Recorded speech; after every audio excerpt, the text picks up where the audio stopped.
Huwag kang mag-alala. Hindi ka namin iiwan. Oo, Dayan. Sasamahan ka namin. Lakasan mo lang ang loob mo. Sige.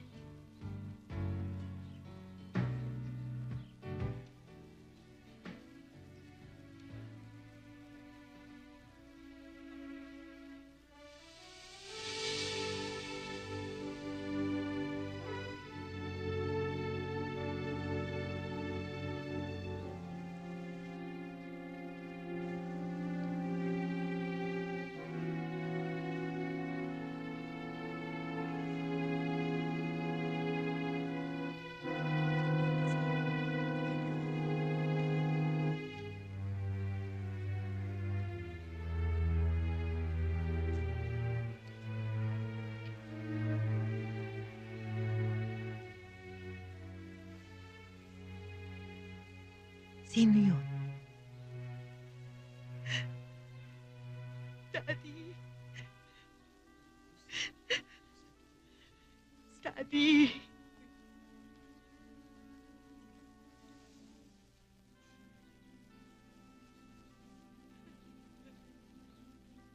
Please lang, huwag kang gumawa ng gulo dito.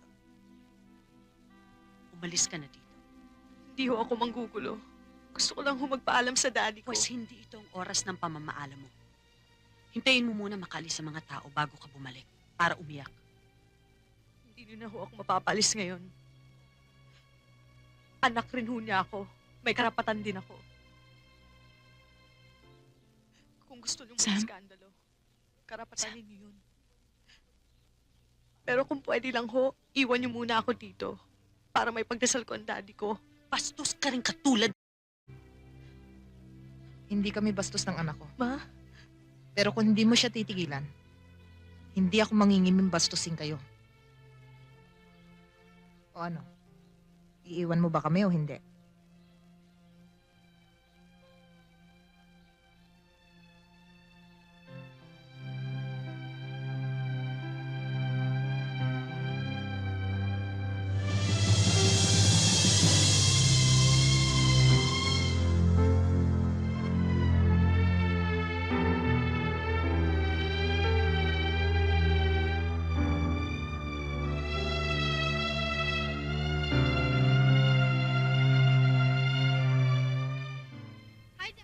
Mami!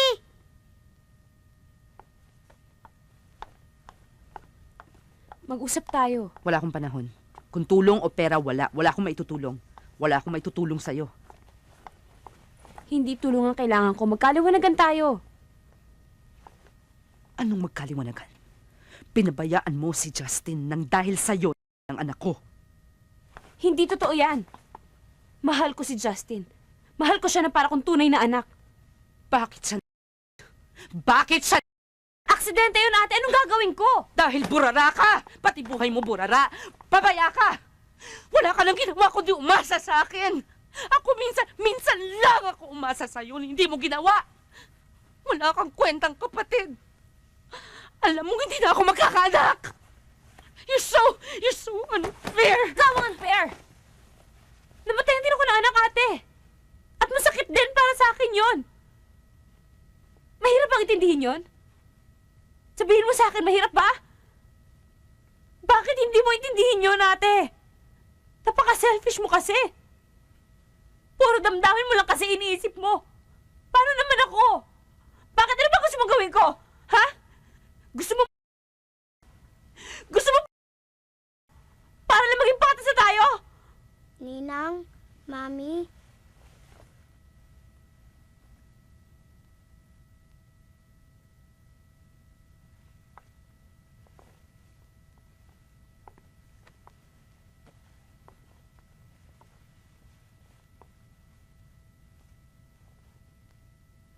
Bayaran mo ang buhay ng anak ko. Ng buhay ng anak mo. Ano? Pagdating sa buhay ng tao, hindi ako nagbibiro.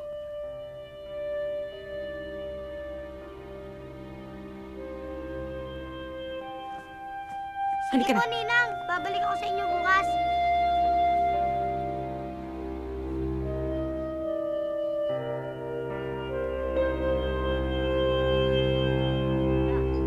Wala nang gatas, wala pang asukal.